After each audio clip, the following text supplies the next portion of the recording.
যতটি লোক এখানে বসে আছে বিবির কাছে যাওয়ার দোয়া কি সবাই জানছি? বিবির কাছে যেতে গেলে একটা তো দোয়া পড়তে হবে, জানছে কি? জানি না। গোসল করতে হবে, ফরজ গোসল। গোসল বিবির সাথে মিলন করতে গেলে গোসল ফরজ হয়ে যায়। গোসল কেমন করে করতে হবে আমরা কি সবাই জানি? জানি না, খুব জানি না। এই গেলাম ডোলে, হড় হড় হড় হড় হড় করে দু চার ডোল জ্বালিয়ে দিলাম, মোটর চালু করে দিলাম, গোসল করে চলে এলাম। জি না, নবীর তারিখের মতন যদি আপনার গোসল না হয়, গোসল হলো না খুব আপনার। আর একটা কথা বলে দি, আল্লাহ তাবারাক ওয়া তাআলা মা খালাদেরকে প্রত্যেক মাসে মাসে 2 দিন 4 দিন 5 দিন 10 দিন করে একটা বেমারি দিয়েছে।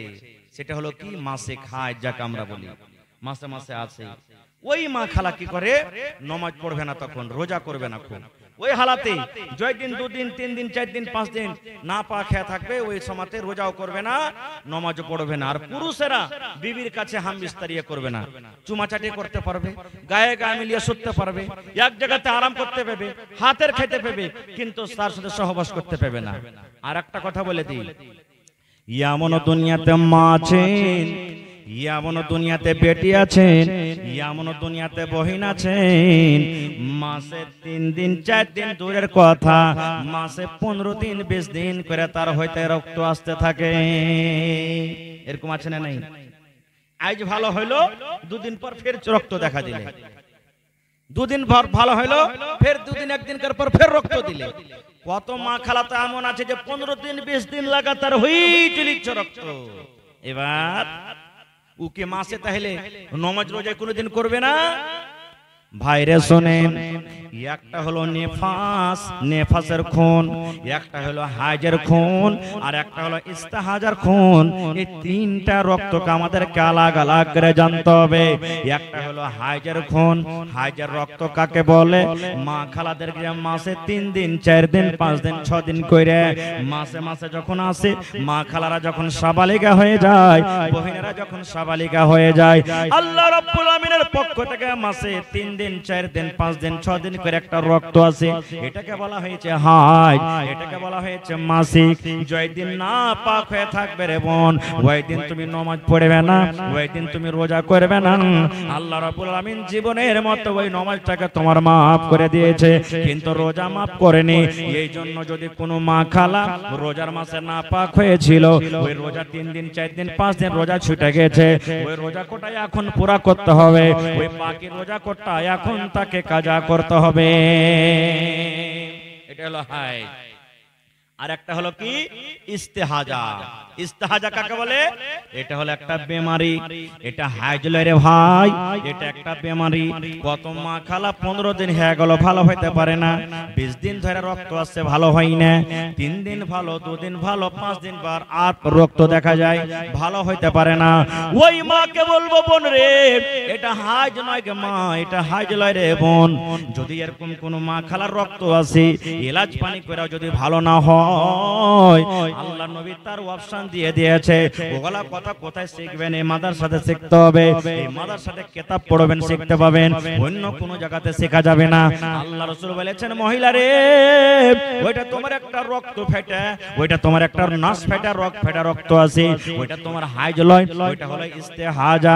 নবী বলেছেন, যদি কোনো মহিলার মাসে 15 দিন 20 দিন 10 দিন 1 মাস করে রক্ত আসতে থাকে, রাসূল বলেছেন, যখন তুমি ভালো ছিলে, আগে যখন তুমি ভালো ছিলে, তোমার মাসে 3 দিন 4 দিন করে রক্ত আসতো, এই মাসের মধ্যে তোমাকে গিনতি করতে হবে যে আমার মাসে 20 দিন রক্ত আসছে, আগেকার ভালোতে 5 দিন চলে আইলো, 5 দিন তুমি হাইজার বাদ দিয়ে দাও, 6 দিনকার দিন তুমি টাইমে টাইমে গোসল করো আর নামাজ পড়ো, প্রত্যেক টাইমে টাইমে গোসল করো আর নামাজ পড়ো।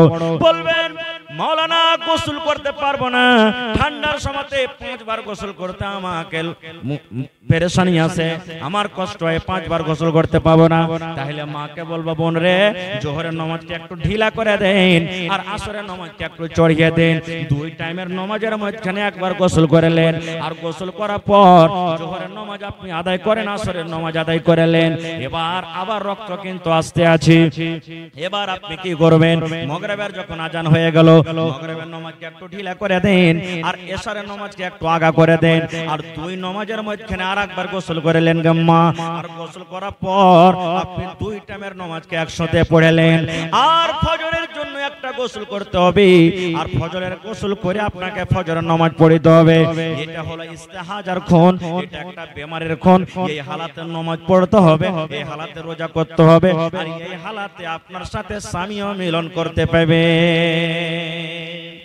শিখে নিলেন হাজার ইস্তেহাজা 3 নম্বর আমি বলেছি একটা নেফাসের খুন এটা নেফাসের খুন কাকে বলা হয় যখন মা খালাদের বাচ্চা হয় দুনিয়াতে যখন সন্তান হয় ছেলেপেলা যখন হয় যখন ছেলেপেলা হয় তখন একটা রক্ত ভাঙে খুন ভাঙে একে বলা হয় নেফাসের খুন আল্লাহ নবী বলেছেন মহিলা রে যেদিন তোমার রক্ত ভাঙবে খুন আসবে ওই দিন তুমি নামাজ পড়িও না ওই দিন তুমি রোজা করিও না ওই দিন তুমি নাপাক হয়ে থাকবে কিন্তু ওরে আল্লাহ এখন মা খালাদের মধ্যে একটা ফতোয়া চলেছে যে 40 দিনকার আগে নামাজ হবে না রে মাগি রে 40 দিনকার আগে তোর নামাজ হবে না 40 দিনের আগে তুই কোরআন পড়তে পাবি না 40 দিনের আগে তুই রোজা করতে পাবি না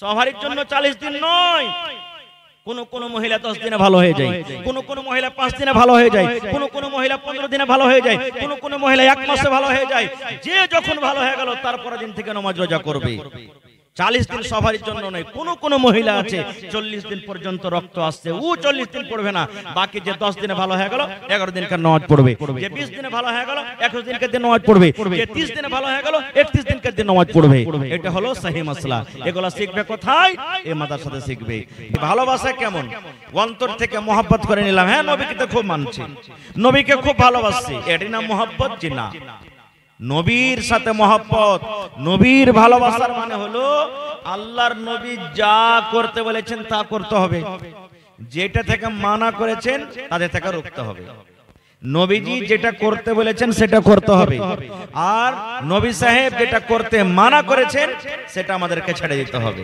এর নাম হলো কি মহব্বত ভালোবাসা আল্লাহ তাবারাক ওয়া তাআলা কোরআনে বলেন ওয়ামা আতাকুমুর রাসূলু ফাখুযুহু ওয়ামা নাহাকুম আনহু ফান্তাহু আল্লাহ রাব্বুল আলামিন বলেন হো দুনিয়ার মানুষ তোমরা শুনে নাও ওয়ামা আতাকুমুর রাসূল রাসূল আমার তোমাকে যা দিবে রাসূল যা তোমরাকে বলবেন রাসূল যা তোমাদেরকে শোনাবেন রাসূল যে শরীয়ত নিয়ে এসেছেন যে বিধান নিয়ে এসেছেন আমি আল্লাহ যে শরীয়ত দিয়ে পাঠালছি ফাখুযুহু সেটা নিয়ে নাও ওয়ামা নাহাকুম আনহু ফান্তাহু এবং রাসূল যে কাজ থেকে তোমাদেরকে বাধা দেবে মানা করবে ফান্তাহু তোমরা রুকে যাও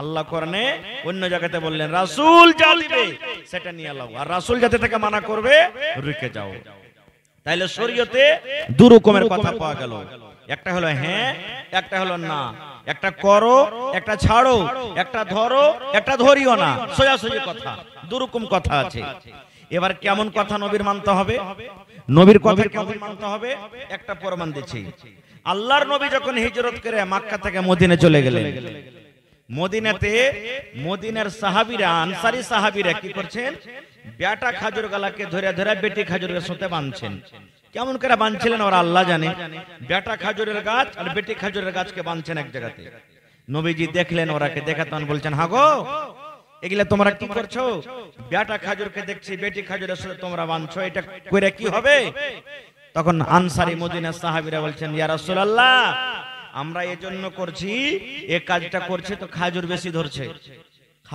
ধরছে এজন্য আমরা করছি যে আমাদের ফসলটা বেশি হবে আল্লাহ রাসূল বললেন হ্যাঁ খেপা ছাড়া দাও এগুলা করতে হয় না এগুলা করার দরকার নাই আল্লাহ যেটা দাওয়াত দিবে এগুলা করার দরকার নেই নবীর কথা সাহাবায়ে কেরাম কত মানছেন দেখেন ছেড়ে দিলেন করব না নবীজি তো না করতে হবে না ছেড়ে দিলেন ফসল হইলো তা আর সব বছরের তুলনাতে খুব কম হইলো কিন্তু এবার বছরে কম হইলো কারণ ওই যে বেটা বেটি খাজুরকে বান্ধা ছেড়ে দিলে খুবই কম হইলো এবার সাহাবায়ে কেরাম তখন আল্লাহ রাসূলের কাছে চলে গেলেন যাওয়ার পর তখন বলছেন ইয়া রাসূলুল্লাহ আমরা বেটা খাজুরের গাছকে বেটি খাজুরের সাথে বাঁধি প্রত্যেক বছর যেমন খাজুর হয় ওই মতন খাজুর কিনতে বেকার হয়নি ওই মত খাজুরে বেকার ধরেনি এবার রাসূল কি বলেন জানেন রে আমার উম্মতেরা, ও আমার সাহাবীর দলেরা, তোমরা শুনে নাও, আমি নবী খেতির বারে আমাকে জ্ঞান নাই,